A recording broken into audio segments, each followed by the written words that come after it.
ये मुंबई का metro station है, अंडरग्राउंड। वर्ली से मैं एयरपोर्ट टर्मिनल 1 के लिए जा रहा था। इंतज़ार कर रहा हूँ मेट्रो के लिए।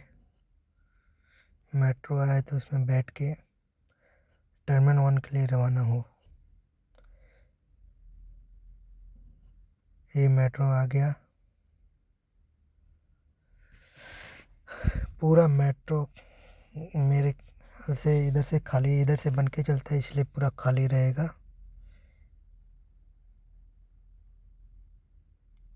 जो अभी लोग बैठेंगे बैठेंगे, पूरा खाली रहता है मेट्रो। ये लास्ट ये मेट्रो जाता है, मुझे नाम याद नहीं आ रहा है।